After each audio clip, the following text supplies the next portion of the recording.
ക്രൈസ്തലോട് വേഗം വരുന്നവനായ നമ്മുടെ കർത്താവായ യേശുക്രിസ്തുവിൻ്റെ നാമത്തിൽ എൻ്റെ സ്നേഹവന്ദനങ്ങളെ ഞാൻ അറിയിക്കുന്നു.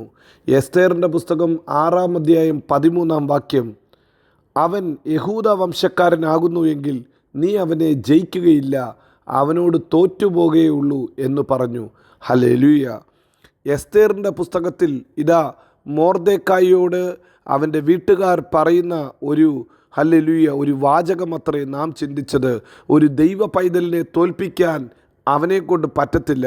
ഒരു ദൈവ പൈതലിനെ പരാജയപ്പെടുത്താൻ പറ്റത്തില്ല. യഹൂദ വംശക്കാരനായ ഒരു ദൈവ പൈതലിനെ ദൈവം വിളിച്ചത് തന്നെ ജയത്തോടെ മുന്നേറാനത്രേ. തകർക്കുന്ന രാജരാജൻ അവരുടെ മുമ്പിലുണ്ട്. ജയാളിയായ കർത്താവ് അവരുടെ കൂടെയുണ്ട്. ഇന്ന് രാവിലെയും ഹല്ലേലൂയ നാമും കർത്താവിനാൽ തിരഞ്ഞെടുക്കപ്പെട്ട ഒരു ദൈവിക ജനമെന്ന് തിരിച്ചറിഞ്ഞ് നമുക്കും മുന്നേറാം. ജീവിതത്തിൽ ജയത്തോടെ നടത്തുവാൻ ദൈവം വിശ്വസ്തനത്രേ. നാം ചിന്തിക്കുന്ന ഒരു വാചകം ഇങ്ങനെ തന്നെയാണ് പറയുന്നത്. 2 കൊരിന്ത്യർ 2:14 എല്ലായ്പ്പോഴും എപ്പോഴും നമ്മെ ക്രിസ്തയേശുവിൽ ജയോത്സവമാക്കി നടത്തുന്ന ദൈവം എപ്പോഴും നടത്തും, എല്ലായ്പ്പോഴും നടത്തും. അത് ദൈവത്തിൻ്റെ പ്രോമിസാ. ഇവിടെ ഇതാ തിരുവചനം പറയുന്നു, യഹൂദ വംശക്കാരൻ ആകുന്നു എങ്കിൽ. എന്താ യഹൂദ വംശത്തിൻ്റെ പ്രത്യേകത? ഇത് കർത്താവിനാൽ തിരഞ്ഞെടുക്കപ്പെട്ട ഒരു കൂട്ടമത്രേ. ഹല്ലേലൂയ. ഇസ്രായേലിലെ 12 ഗോത്രത്തിൽ നിന്നും ദൈവം തിരഞ്ഞെടുത്ത ഒരു ഗോത്രം. ആ ഗോത്രത്തിൻ്റെ പേരിൻ്റെ അർത്ഥം തന്നെ സ്തുതി എന്ന. അതിൻ്റെ അർത്ഥം സ്തുതിക്കുന്നവനോട് പരിശുദ്ധാത്മാവ് പറയുന്നു, സ്തുതിക്കുന്നവനെ തോൽപ്പിക്കാൻ, സ്തുതിക്കുന്നവനെ തകർക്കാൻ ആർക്കും പറ്റത്തില്ല. ഹല്ലേലൂയ. ഇസ്രായേലിൽ അങ്ങനൊരു ഗോത്രമുണ്ട്, സ്തുതിയുടെ ഗോത്രം. ഹല്ലേലൂയ.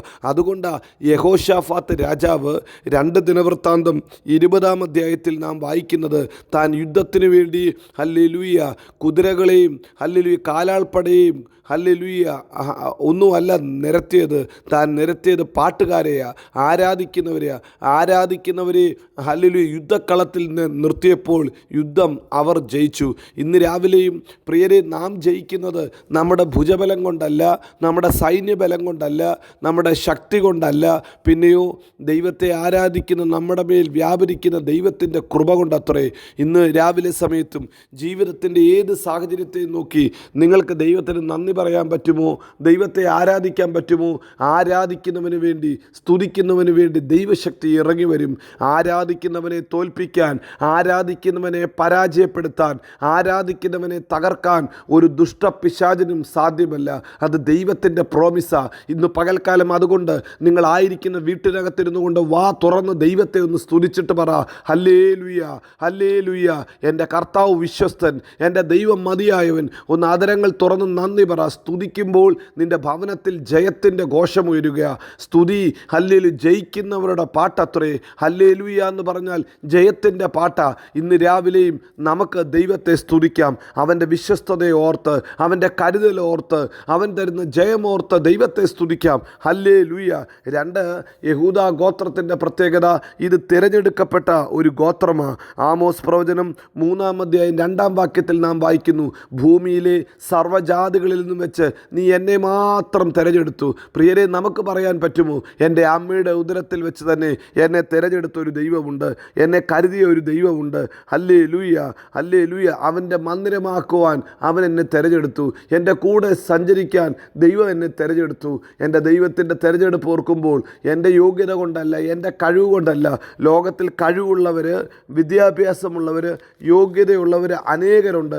എന്നാൽ അതിൻ്റെ നടുവിൽ ബലവാന്മാരെ ലജ്ജിപ്പിക്കാൻ, ബലഹീനമായതിനെ, നികൃഷ്ടമായതിനെ, യോഗ്യതയില്ലാത്തതിനെ എൻ്റെ അപ്പൻ തിരഞ്ഞെടുത്തത് ഓർത്ത് ഒന്ന് നന്ദി പറഞ്ഞിട്ട് പറ, കർത്താവേ നീ എന്നെ തിരഞ്ഞെടുത്തതിനാൽ സ്തോത്രം. പ്രിയരെ, നമ്മെ തിരഞ്ഞെടുത്തത് കർത്താവാണോ? നിശ്ചയമായി ഒരു കാര്യം ഉറപ്പാ, അവൻ നമ്മെ ജയത്തോടെ നടത്തും. അവൻ നമ്മളെ ഐശ്വര്യമാക്കി നടത്തും. ഹല്ലേലൂയ. ദൈവത്താൽ തിരഞ്ഞെടുക്കപ്പെട്ട ജാതിക്ക് നേരെ ശത്രു വന്നാൽ ശത്രുവിനെ പരാജയപ്പെടുത്താൻ നമ്മുടെ കർത്താവ് വിശ്വസ്തനത്രേ. ഹല്ലേലൂയ. 3, എന്തുകൊണ്ട് നമുക്ക് ജയമുണ്ട്? നാം ദൈവത്തിൻ്റെ മന്ദിരമാ. നാം വിശുദ്ധിയോടെ വേർപാടോടെ നിൽക്കാൻ വിളിക്കപ്പെട്ടവരാ. നാം ദൈവത്തിൻ്റെ മന്ദിരമാണോ?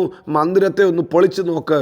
3 ദിവസം കൊണ്ട് പണിയുമെന്ന് പറഞ്ഞ കർത്താവ് നമ്മെ പണിയുന്ന ദൈവമത്രേ, നമ്മെ ഉയർത്തുന്ന ദൈവമത്രേ. നാം ദൈവത്തിൻ്റെ വിശുദ്ധ മന്ദിരമാണ്. അതുകൊണ്ട് ഈ ദിവസങ്ങളിൽ നമുക്ക് വിശുദ്ധിയോടും വേർപാടോടും കൂടെ ജീവിക്കാം.